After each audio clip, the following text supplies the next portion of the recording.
একটি ঘটনা ঘটাতে পারছে। দেশে আইন শৃঙ্খলা ঠিকভাবে কাজ করছে না, কারণ ইন্টারিম গভর্নমেন্ট পুরোপুরি দেশে আইন শৃঙ্খলা নিয়ন্ত্রণ করতে ব্যর্থ হয়েছে। এই জন্য প্রতিদিন ধর্ষণের ঘটনা ঘটছে দেশে। ব্যর্থতা হচ্ছে, তিনি নিরাপত্তা দিতে ব্যর্থ হচ্ছে, প্রতিদিন ধর্ষণের ঘটনা ঘটছে। গতকাল সারা দেশে 11 জন মেয়েকে ধর্ষণ করা হয়েছে।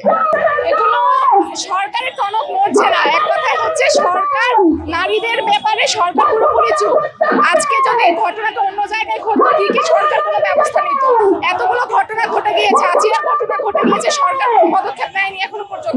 এটাই বলতে চাই যে যখন আন্দোলন হয় তখন খানিকটা ধর্ষকদের গ্রেফতার বা অপরাধীদের গ্রেফতার এইটা পর্যন্ত আমরা দেখি, কিন্তু বাস্তবে এটা যে দীর্ঘসূত্রতা তাতে কিন্তু বিচারা অপরাধীরা ছাড়া পেয়ে যায়।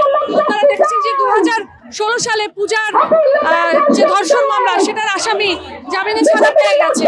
ফলে আমরা বলতে চাই ধর্ষণ মামলাগুলো দ্রুত বিচার ট্রাইব্যুনালে এনে দ্রুত এই মামলাগুলো নিষ্পত্তি করতে হবে এবং অপরাধীর সর্বোচ্চ শাস্তি নিশ্চিত করতে হবে। যে মত সৃষ্টি করে একটি ঘটনা ঘটাতে পারছে, কি করবে, কিভাবে চলবে, এই যে মোরাল চলছে বন্ধ হতে পারছে না।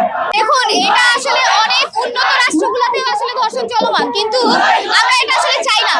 যেই রাষ্ট্রে একজন ধর্ষক থাকবে, যেই রাষ্ট্র একজন ধর্ষককে পালবে, সেই রাষ্ট্র আমরা চাই না। আমরা চাই সবগুলো সমস্যার অতিবিলম্বে শাস্তির দাবি হোক, শাস্তির নিশ্চয়তা দেখ আমাদেরকে সরকার, এবং এগুলো আসলে নির্মূল হোক। অবশ্যই রাখতে পারছে না এবং ন্যূনতমও রাখতে পারছে না। একটা রাস্তায়, একটা ঘরে, একটা স্কুলে, বিশ্ববিদ্যালয়ে কোনো একটা ন্যূনতম মানুষ তার নিরাপত্তা পাচ্ছে না। তার মানে আমি বলতে চাচ্ছি যে কোনো ধরনের কোনো প্রশাসনে আমাদেরকে কোনো ধরনের কোনো নিরাপত্তা দিতে পারছে না।